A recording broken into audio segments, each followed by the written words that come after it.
Good morning, everyone. Thank you for joining us. Let's start our day by collectively bowing down on Mother Earth, raising our Kundalini and putting ourselves into Bandhan.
So the raga that we're listening to at the moment is called Raga Todi,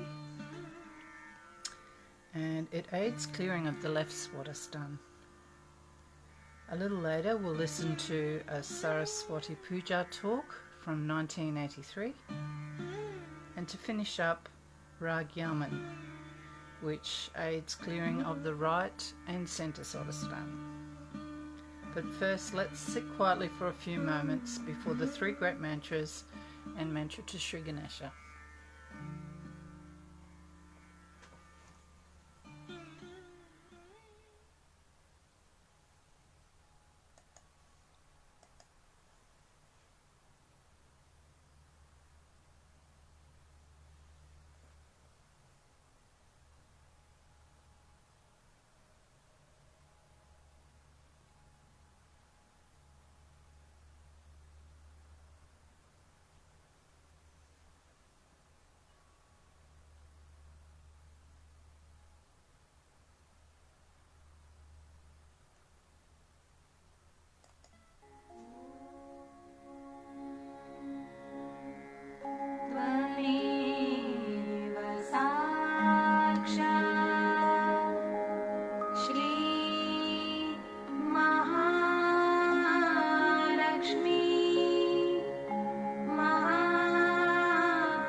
love, all kinds of creative action takes place. You see how Raulbai has love for me. And in this place, you all also got new ideas of creating a beautiful thing. And as love will increase, your creativity will develop. So the basis of all creativity of Saraswati is love. If there is no love, there is no creativity. It's even in the deeper sense. You see, people who have created all the scientific things are also out of love for the masses, not for themselves. Nobody has produced anything for themselves. If they make something for themselves, it has to become for universal use, otherwise it has no meaning. Even if you say atom bomb and all these things are created from science, they are also very protective. If they had not created those, people would not have taken out their minds from war. Now nobody can think of having a big war. Of course they are having cold wars, but that also will gradually stop when they will be fed up of it. So all the activity on the right hand side of Saraswati basically has to end up in love, starts with love and ends up in love. Whichever does not end up in love coils up and finishes up. It just disappears. So you can see that even matter which is not used for love just finishes up. The basis has to be love. Otherwise all such matter that we create, which has angularity, which is not fitting into the mass media, which is not appealing to the masses. Of course, it takes time. We have seen that it takes time. But it has that tendency always to disappear in the thin air as soon as you find it does not appeal to the masses. Now this love that we talk of, this great love of God we talk of, we know that it for definite through vibrations. People do not have vibrations, but still we can feel the vibrations in a very unconscious way. All the great paintings of the world have vibrations. All the great creative works of the world have vibrations. Only those who have vibrations have been sustained by time. Otherwise all other things are destroyed. There must have been monuments and horrible statues and horrible things that have been created long time back, but were all destroyed by nature and they could not stand the impact of the Kala, that is the destructive power of time. So all that is sustaining, all that is nurturing, all that is ennobling comes from this sense of love which is within us, very much developed, but within others also who are not yet realized. Ultimately the whole world has to realize that one has to go to that ultimate love of God, otherwise it has no meaning. Now you have seen in art, people have taken to other methods of appealing to people by using cheap things and very vulgar things, just to make people think that this is art. But this will all disappear. It cannot sustain the impact of the time, as I told you. It cannot, because the time will kill it. All these things have to disappear. And already you can see the result, how things are changing everywhere, even in the West. So there is no need to be so much disappointed with the West and to say that the Western world is a wasteland. It is going to be all right, and it has to be done. Especially it has done a lot of puja of Saraswati, I should say, in the West. Much more that they have done in India, because they have gone to learning, they have tried to find out so many things. But only thing they forgot that it is a goddess of learning. Everything comes from the goddess, that's what they forgot. And that's why all the problems have been created. If there is no spirit in your learning, if there is no source of the goddess in your learning, then it is absolutely useless. If they had realized that there is the spirit that is working it out, they would not have gone that far. And that's what I was warning the Indians all through, that you are now taking to industrial revolution in a way. And to avoid all the complications of industrial revolution, you must try to know the spirit. If you do not know the spirit, you will have the same problems as these people had, because they are also human beings, you are also human beings. You will go the same way, at random you will run, and there will be problems, the same problems as the Western people have suffered. Now, Saraswati's blessings are so many that one cannot describe in such a short time. And the Surya has given us so many powers that it is impossible to tell them even in one lecture, even in 10 lectures. But how we go against Surya and how we go against the Saraswati while doing the worship of Saraswati is to be seen very clearly within ourselves. For example, the Western people are very fond of Surya because they have no Surya with them. But they go too far with it, as you know, and create complications within themselves of Surya. But the main thing that one has to achieve through Surya is the light within.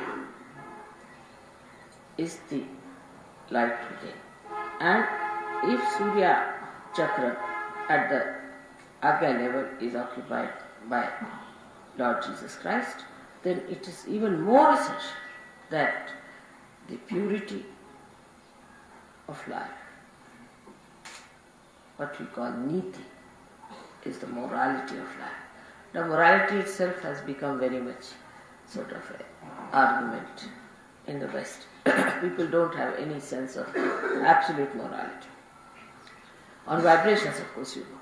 But they have gone all against it.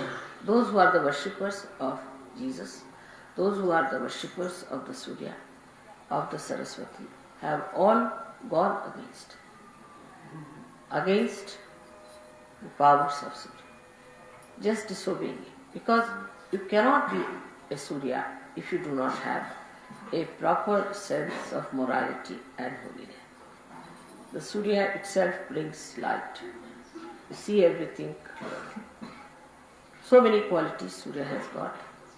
It dries up everything that is wet, dirty, filthy. It dries up all these places which create parasites. But so many parasites are created in the West. Not only parasites, but there are horrible cuts and horrible things which have come into those countries, which is supposed to be full of light. And in that darkness they exist. Darkness about their spirit, darkness about their own knowledge, and darkness about love. These three things have taken over in the places where you are supposed to love light.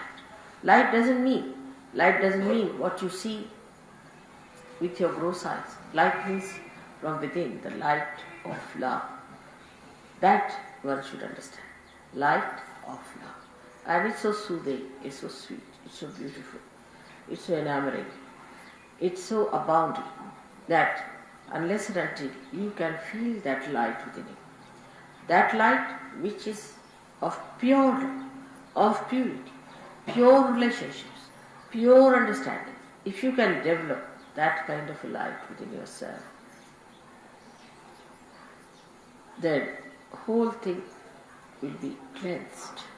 Wash me and I shall be whiter than snow. This is what happens to you when you are completely cleansed. The purest form of nature is within us. The purest form of nature is within us. Our chakras are made out of that purest form of nature. We are the only people who are spoiling it by our mental thinking. Again, the same Saraswati's work. We are going against Saraswati itself.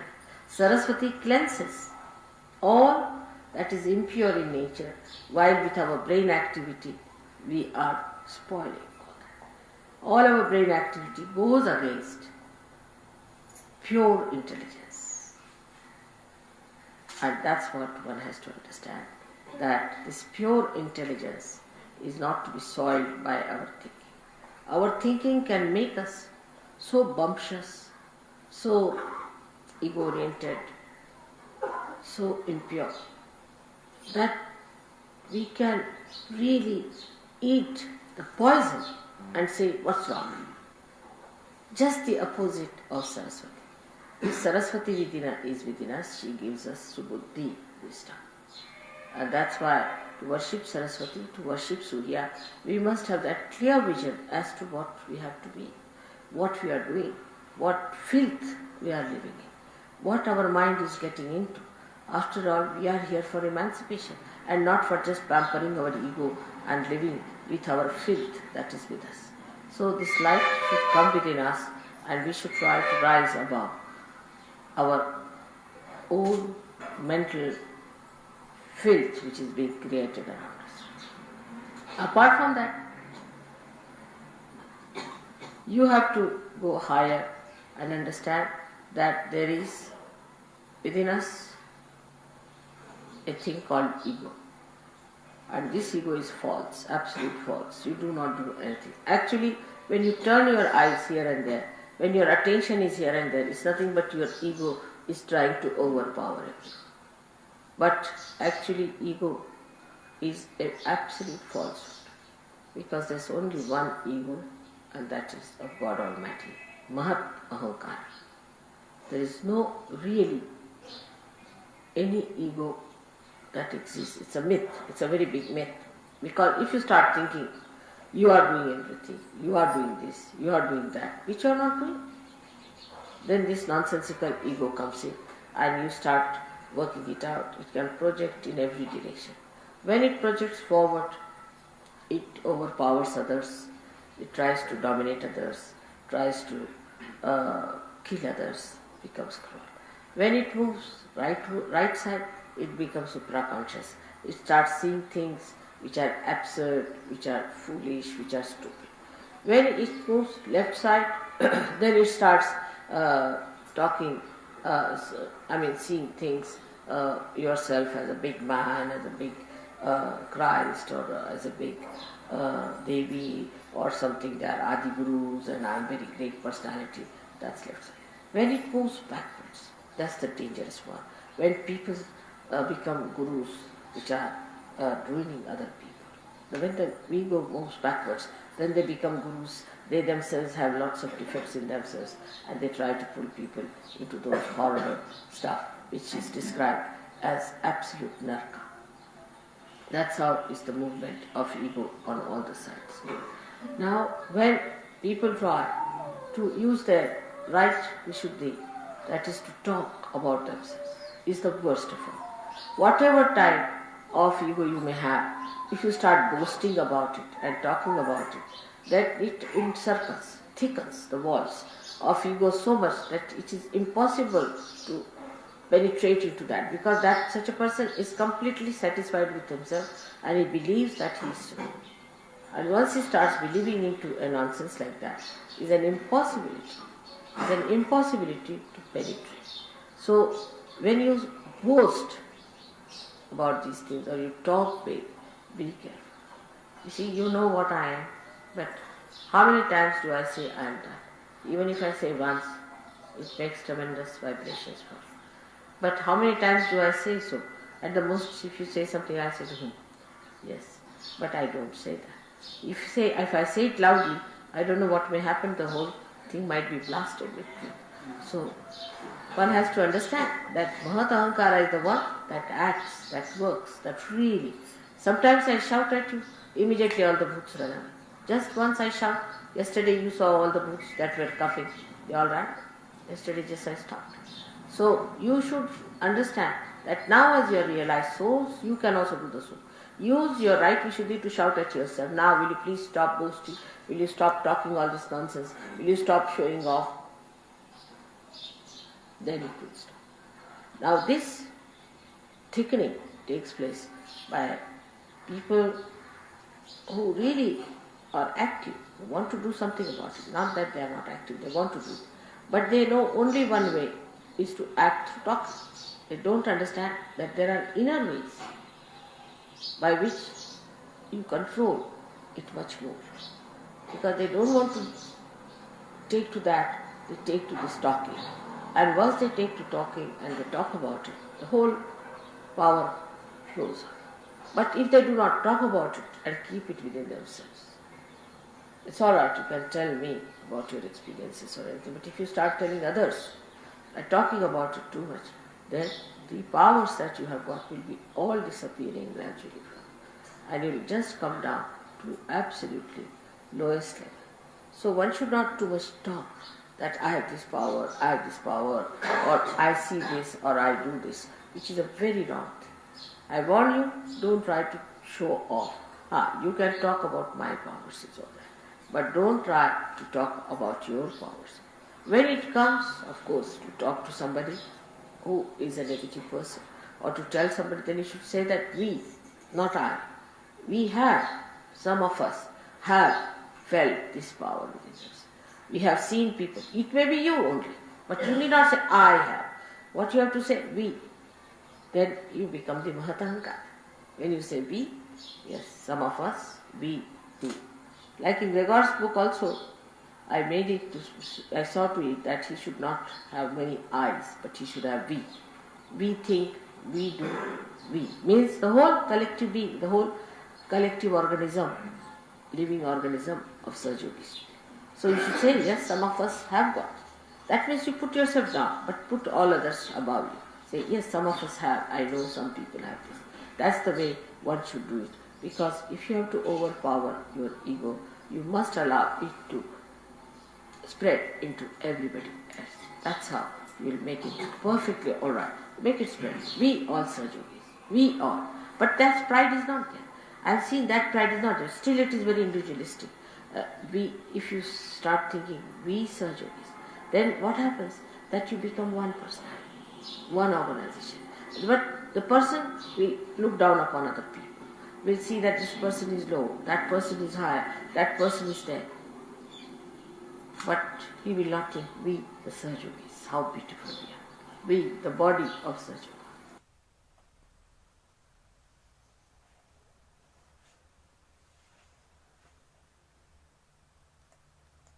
Just have a silent meditation.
Shri Mataji.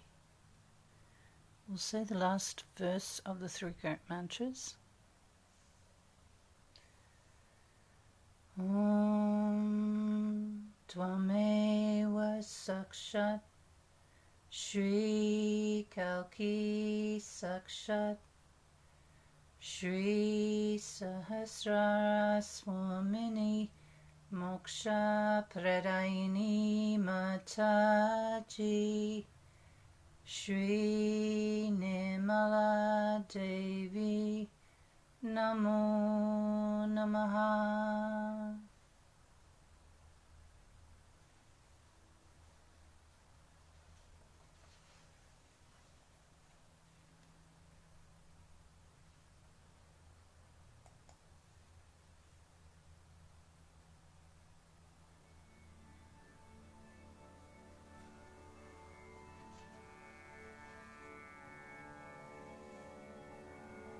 Thank you everyone for joining us today. When you're ready to finish your meditation, please bow down onto Mother Earth, raise your Kundalini and put yourself into Bandhan. Have a wonderful day everybody. Jai Shri Mataji.